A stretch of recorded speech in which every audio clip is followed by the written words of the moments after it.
Hal Halo parents Indonesia, perkenalkan saya Eko. Saya adalah founder dari Remote Worker Indonesia. Jadi sedikit latar belakang kenapa saya membangun Remote Worker Indonesia.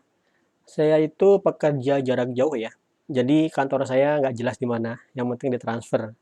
Jadi saya nggak pernah ketemu sama klien. Jadi kalau saya boleh tunjukkan pendapatan saya yang sekarang, seperti ini. Jadi saya nggak pernah ngantor, jadi saya hanya kerja di rumah aja. Kerja di rumah, kantornya nggak jelas di mana, nggak penting juga. Yang penting dia ada uh, transfer setiap 2 minggu sekali di Upwork. Contoh di sini, saya punya income yang bulan ini, ya minggu ini, sorry. Minggu ini tuh ada, wait, $300. Jadi sudah dapat $300. Kemudian tiap minggu $300 berarti sebulan 1.200, berarti sekitar ya 10 jutaan lebih lah, 13 jutaan lebih. Nah, kenapa saya sampaikan ini? Karena saat saya kerja di rumah, saya mulai bisa punya waktu yang luar biasa banyak untuk anak-anak. Kenapa ya? Karena saya di rumah. Nah, karena saya di rumah, kemudian yang saya kerjain saya ngeliat anak-anak, saya ngeliat mereka belajar di rumah, saya melihat mereka bermain di rumah, dan itu ngebuat saya punya banyak waktu-waktu yang bebas, waktu-waktu yang luang untuk saya mulai mengeksplorasi bagaimana caranya ngebuat anak itu suka coding. Nah, itu ngebuat saya membangun sesuatu yang saya namakan WizKids Indonesia. Nah, ini WizKids Indonesia ini saya bangun memang khusus untuk menerapkan apa yang saya sudah ajarkan ke anak-anak untuk parent yang lain. Kenapa seperti itu saya lakukan? Karena kan nggak semua parent punya privilege seperti saya ya, yaitu kerja di rumah, punya keahlian IT yang lebih, insya Allah. Dan kemudian juga bisa ngebangun cara berpikir anak agar dia bisa apa namanya ya, menjadi programmer dengan waktu cepat. Sebenarnya jangan waktu cepat lah ya, menjadi programmer dengan mudah dan menyenangkan. Nah, itu dengan mudah dan menyenangkan aja. Kenapa saya katakan seperti itu? Karena kalau kita maksa anak untuk uh, kalau kita maksa anak, kalau kita maksa anak ajak les misalnya, kita kasih dia les coding misalnya. Kemudian kalau corona belum ada, kita atur dia untuk seminggu sekali datang ke tempat les. Itu mungkin dia lama-lama bosen loh. Kenapa? Karena seperti sekolah, yaitu ada jadwalnya, ada segala macam. Nah, yang saya lakukan adalah saya membuat anak-anak itu belajar coding tanpa mereka sadari. Mungkin teman-teman, mungkin orang tua yang memang tidak punya basic IT, nggak kebayang gimana caranya ngajar coding tapi nggak kerasa anak belajar coding. Caranya itu seperti ini. Caranya teman-teman. Jadi pertama eee, kita buat anak itu dekat dengan komputer dulu. Ini gampang sih, anak tuh nggak mungkin nggak suka komputer. Kalau gadget sebenarnya rada rada troublesome ya. Misal gini ya, misalnya kita punya handphone nih, kemudian supaya anak nggak rame, kita kasih aja di handphone supaya dia main-main. Sebenarnya itu rada troublesome, rada bermasalah. Kenapa? Karena, eee, kalau anak bermain HP, dia hanya benar-benar bermain. Belajarnya bisa dibilang sedikit banget. Saya nggak bisa mengatakan berapa persentasenya ya, cuma gampangannya adalah kalau anak cuma main main handphone, dia nggak akan bisa membuat game. Kalau dia mau buat game, dia harus ke komputer. Nah, dari ketimbang seperti itu, langsung aja kita arahkan anak pakai laptop aja. Dari kecil biar aja dia pakai laptop. Kalau pakai laptop ya, meskipun pakai laptop, terus dia main game, itu beda banget aspeknya dibanding kalau kita biarkan main gadget. Tapi sebenarnya gadget memang lebih murah, 900.000 udah dapat mungkin ya, di bawah juta udah dapat anak bisa main Flappy Bird dan segala macam. Tapi dengan cara seperti ini anak itu nggak belajar hal-hal seperti ini. Contoh, kalau anak mau main game di komputer, pertama dia nyalain komputer, ya kan? Dia jadi tahu, oh komputer itu ada tombol. Kemudian dia misalnya kalau komputernya berwarna-warni, dia tahu ada kipasnya lagi. Atau misalnya parent buat aja eh, beli aja komputer yang ada layar RGB-nya warna-warni. Jadi dia bisa ngeliat dalemannya transparan, dia bisa ngeliat ada prosesor, ada memori. Sambil jalan, berarti dia udah belajar coding itu sambil jalan. Kita nggak perlu paksa dia. Anak-anak komputer terdiri dari nggak perlu biarin aja. Nah, saat dia mau main komputer, pasti dia ngebuka ini Windows ya. Saya asumsikan aja semua parent pakai Windows, kadang-kadang ada juga sih yang pakai Mac, tapi nggak sebanyak yang pakai Windows. Nah, saat dia pakai Windows, dia mau main game nih, pertama dia pasti klik start. Ini proses sederhana. Ini nggak sederhana, kenapa? Karena pertama kali dia udah bisa pakai mouse. Itu luar biasa loh, udah bisa pakai mouse, dia sudah tahu ada klik kiri untuk menjalankan sesuatu, klik kanan untuk melakukan operasi terhadap objek itu. Tanpa sadar dia udah tahu. Nah, misalkan dia mau main game apa aja, saat dia sudah klik kiri berhasil, klik kanan dia ngerti, dia akan melihat banyak tulisan pertama. Artinya dia udah bisa akan belajar baca. Bahkan kalau komputer ini disetting pakai bahasa Inggris, nanti dia akan banyak kenal kata-kata sederhana dalam bahasa Inggris. Misalnya close, unpin, from. Itu nggak sederhana loh. Jadi anak-anak akan pelan-pelan akan jadi komputer expert dan akan jadi orang yang pakai bahasa Inggrisnya gampang banget. Dia akan ngerti banget bahasa Inggris seperti apa. Itu manfaat kita ngebelikan anak komputer. Nah, contoh nih mau main game. Dia akan ngeklik, kita sudah beritahu ya untuk main game itu bukannya Chrome browser. Sorry, Chrome browser. Chrome. Oke. Saat ini muncul, dia akan tahu banyak elemen-elemen nih. Dia akan tahu ada elemen tanpa sadar ya, tapi orang tuh harus jelasin juga dikit-dikit. Nah, kita di WizKid Indonesia akan jelaskan itu juga. Dia akan ngerti ada sesuatu yang disebut dengan URL. URL itu kita bilang address bar. Nah, dia ngetik tuh Gamesco ID. Ini tempat main game yang saya prefer sarankan untuk anak-anak ya. Jadi dengan Gamesco ID ini, anak akan ngerti apa? Dia nanti kita akan sambil jalan bisa ngomong masalah URL, apa itu website. Kita buka, ada lagi loading ya kan, loading dia ngerti.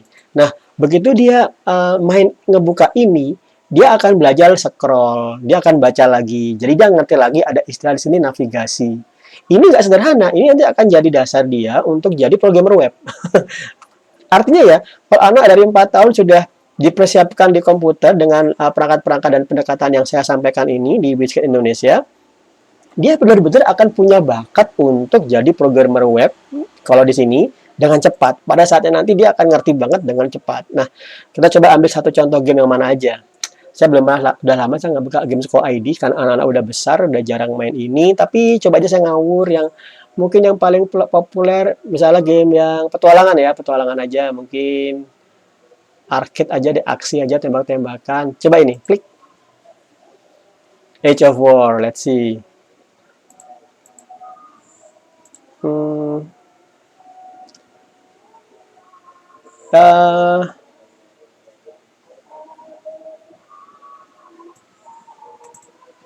Dengan ini, nah, begitu dia main ini, dia akan nyadari tanpa sadar ada elemen-elemen game yang itu akan kita bisa jelaskan bagaimana membuatnya. Misalnya nih, lihat nih, ada animasi, ya kan? Dia udah kenal ada yang namanya animasi gerak. Nah, ini dalam dunia pemrograman game, ini disebut sprite. Nah, jadi sorry ya kalau jadi sprite gini, sprite game. Nah, ini sprite game. Ini teman-teman. Contoh ini. Nah, misal seperti ini. Kenapa ini bisa bergerak? Nanti di WizKid Indonesia, di platform yang sedang kami bangun untuk membantu anak-anak kecil belajar coding, mereka akan belajar sesuatu yang disebut dengan sprite. Sprite itu apa? Ini, misalnya ini. Kok ini bisa gerak tuh gimana ceritanya? Nah, ceritanya adalah ada gambar-gambar yang disusun dalam bentuk kotak-kotak. Tiap kotak ada ukuran yang namanya pixel. Bentuk ukuran komputer itu pixel. Ini namanya Y, ini namanya X. Nah, pixelnya mungkin 64 pixel kali 64 pixel, 64 titik, 23, 64. Nah, 64 pixel ini diambil sedikit-sedikit, kemudian diambil sedikit-sedikit namanya frame. Satu frame ini dimunculkan satu persatu. Nah, kalau parent ngerasain, Mas Eko ngomong apa sih? Nah, pahamilah bagi anak, mereka akan pelajari itu dengan cepat. Mereka akan melajari itu dengan tanpa sadar. Oh, ini namanya sprite, ada animasi. Oke, kita jalan nih. Play. Normal. Nah, seru banget kan? Nah, kita akan ngebuat anak bisa nanti ngebuat ini sendiri. Bisa jalan. Gimana cara mainnya? Oh ini. Oke, kita bisa buat anak. Oh, ada ini. Kalau pergerakan ini namanya viewport. Viewportnya digerakkan, kemudian kita munculin backdrop. Backdropnya dibuat supaya bisa dibuat di scroll. Ini apa ini?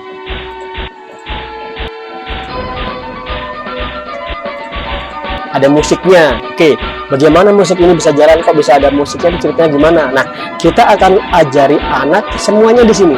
Kita ajarin anak sampai dia, selanjutnya tadi ya. Kita ajarin anak sampai dia bisa benar-benar confident dan bisa ngebuat gamenya sendiri. Nah, kemudian kalau parent bertanya, Pak Eko, Mas Eko, kalau main game itu apa nggak ngebuat anak bodoh? Enggak lah ya. Bahkan justru anak itu jadi pintar banget. Dia pertama akan ngerti masalah seperti tadi kan, semua masalah coding tadi, dia akan kita persiapkan untuk bisa membuat programnya sendiri. Nah, buat program, kalau teman-teman melihat, contoh aja kita lihat sini, kurikulum pemrograman. Sini, ini ada silabusnya ya, silabus pemrograman. Coba kita lihat.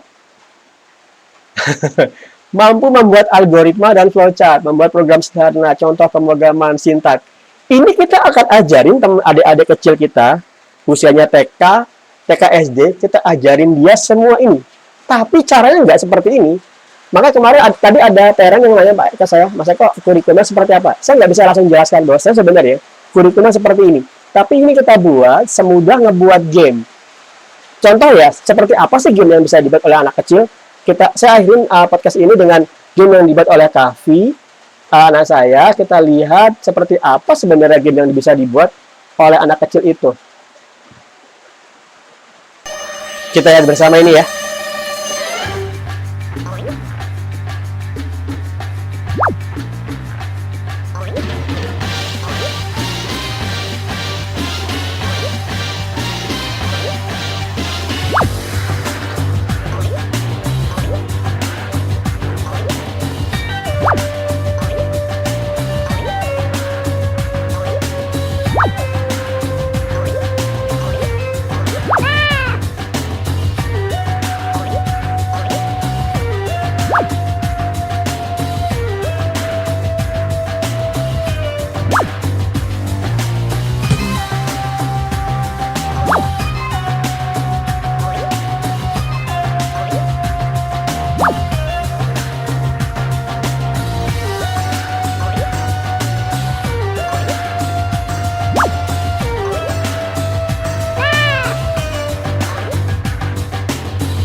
Degawi, saat kamu membuat game ini, ingat gak usia berapa sih? Kelas berapa? Kayak kelas 1 atau 2 kayaknya. Nah, bener. Kamu itu masih kelas 1 saat itu, 7 tahun. Oke. Kita kan main Scratch itu dari ini ya, dari Lidi, ya kan? UNESCO itu loh. Jadi kita dulu ada pelajaran sama UNESCO. Kita dulu ada kerjasama sama UNESCO, Lidi, untuk ngajarin anak-anak coding anak-anak. Awalnya saya itu ngajarin codingnya pakai Python, ya Kavi ya? Kamu ingat pakai Python? Iya sih. Nah, tapi kan Python itu codingnya lambat ya, berat ya. Ketimbang jadi kita ngebuat spread bisa jalan aja sulit banget kan. Nah, ini kita pelajarinnya pakai Scratch agar anak-anak itu seneng cepet bisa ngerakin karakter di layar sambil belajar pemrograman tanpa susah-susah. Oke, gitu. Jadi parent, example saya, prototipe saya adalah anak kecil kita ajarin coding dengan membuat dia senang main game, kemudian membuat dia mengenal semua aspek-aspek game, dan untuk kemudian diprogram sendiri. Tanpa sadar dia akan jadi programmer dengan cepat itu. Betul Kavi ya?